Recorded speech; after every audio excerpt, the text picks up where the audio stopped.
This is Student Notes 11.6, Angle Relationships and Circles. What we're going to do in this video today with these notes is I'm going to introduce you to the formulas that are going to be used in this lesson because there are quite a few. Some of them you already know and some of them might be a little bit new to you. So in looking at this first example in diagram 1, we have a picture of a central angle, which is at angle 1. And we have a picture of x at AC, which is its inscribed arc. So the measure of angle 1 is equal to the same thing as its inscribed arc, which is, its intercepted arc, which is x degrees. So if the measure of angle 1 was 75 degrees, then the measure of angle x would also be 75 degrees. Okay, well it says in example 1 that the measure of, using the figure to the left, what is the measure of angle 1 if x is 85 degrees? Well, if x is 85 degrees, then the measure of angle 1 also is 85 degrees. Okay, this is a review and this should already be familiar to you. Okay, number 2 might look a little bit different. This is something new. It's called a chord angle. You have two chords together and they make up two arcs, x and y. So the formula that you would use here to find the measure of angle 1 would be x plus y, so your two arcs added together, divided by 2.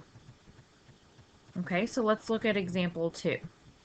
Using the figure to the left, what is the measure of angle 1 if x is 40 and if y is 56? So if x is 40 and y is 56, we're going to follow our formula. X is 40 plus y is 56. I'm just following this guy right here. And then you're going to divide it by 2. Well, 40 plus 56 is 96.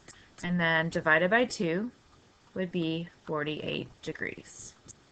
So the measure of angle 1 would be 48, and also the measure of angle 2, because those two angles are vertical from each other. So the measure of angle 1 is 48 degrees.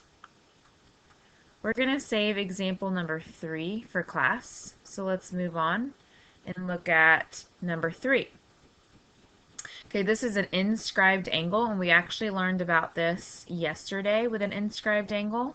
If you have an inscribed angle, it is 1/2 of its intercepted arc. So the measure of angle 3 right here would be whatever your intercepted arc is and then divided by 2. So let's say our intercepted arc was 60 degrees. Now remember, this is not a central angle, it's an inscribed angle. So inscribed angles are half of the intercepted arc. So the measure of angle 3 would just be 60 divided by 2. Which would make this angle right here 30 degrees. So it's just half of what the intercepted arc is. Okay, let's look at example number 4. Find the values of x, y, and z. Okay, the first thing I noticed is that this is it's a circumscribed circle with a triangle on the inside, and this triangle is a isosceles triangle. So this is an isosceles triangle, and this angle is 80 degrees. This is an inscribed angle, and its intercepted arc is right here. So we know that the inscribed angle is half of what the intercepted arc is, so we need to double the 80 to get our x. So this arc right here would be 160 degrees. Okay. Also, since we have an isosceles triangle, we know that these two angles at the base, these two angles right here in our triangle would have to be congruent because of the isosceles sides. So a triangle has 180 degrees in it. So this is already 80 degrees of it. So 180 minus 80 would be 100. So each one of these angles has to add together to equal 100. So each one is 50 degrees. Okay. So this is the intercepted arc of this angle. 50 because it touches right here and here. So z would be double what 50 is, which is 100. And then our other 50-degree angle right here has the intercepted arc of y. So we would double the 50, and y would also be 100. So x would be 160, y would be 100, and z would be 100. And if you added all those three together, you get 360 degrees because it is a circle.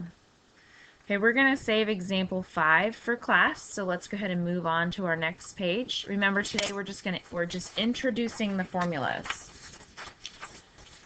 Okay, this right here in example number 4 is called a tangent chord angle, because this angle right here, angle 3, is made up from a tangent and a chord. So I'm going to write that down, tangent chord. Okay, and the formula for this is actually the exact same as the one we were just using. Whatever your inscribed angle is, 3, is half of its intercepted arc, x. So we would take our x and divide it by 2.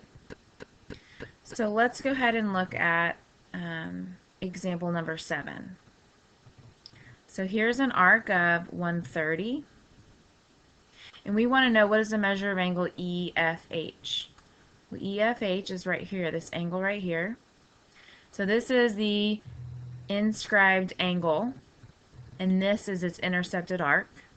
And according to our formula, we would have to take half of the arc to equal the angle. So for this, we would need to take 130 and cut it in half, and that would give us 65. So this angle right here is 65 degrees. So the measure of angle EFH is 65 degrees.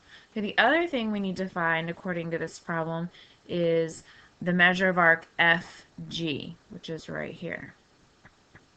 Well, I know the measure of arc FG is a intercepted arc from this angle right here, but we don't know this angle. But we do know that it is on a straight line, or a tangent line, with 122 degrees. So if I subtracted 122 from 180, we would find this arc right here that's in red. So 180 minus 122, let's see, if we borrow, it would be an 8. 7 minus 2 is 5. So this would be 58 degrees. Okay, and according to this, the angle is half of the arc, and we have the angle, so we need to double it to find the arc. So 58 times 2 would be 106 degrees. So the measure of arc FG is 106 degrees. Okay, let's go ahead and move on down. This picture right here is a tangent and a secant.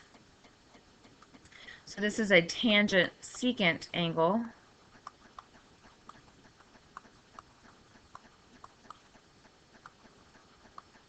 And the formula for this is, if we needed to find the measure of angle 4,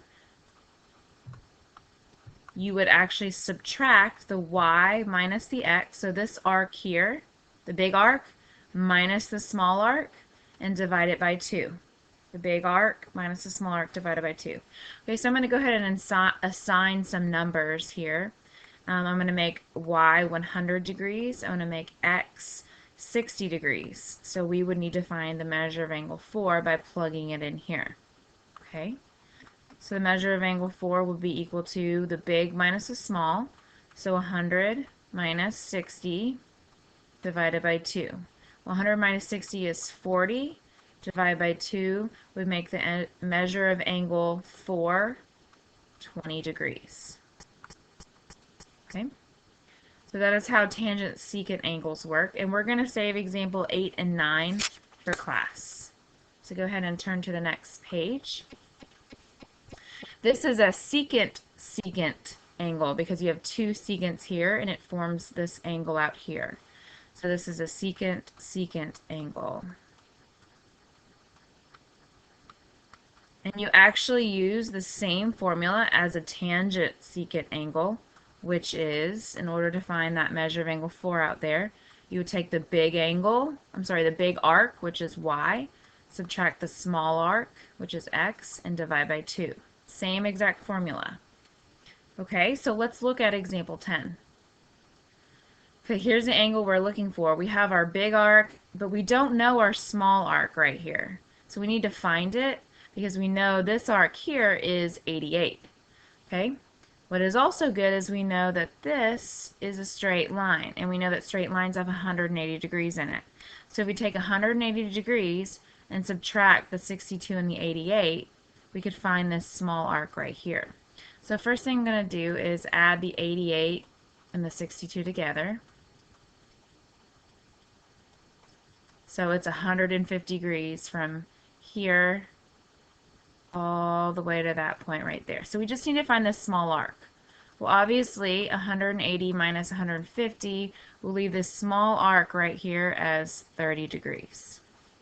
So now we can apply our formula. We're looking for our angle.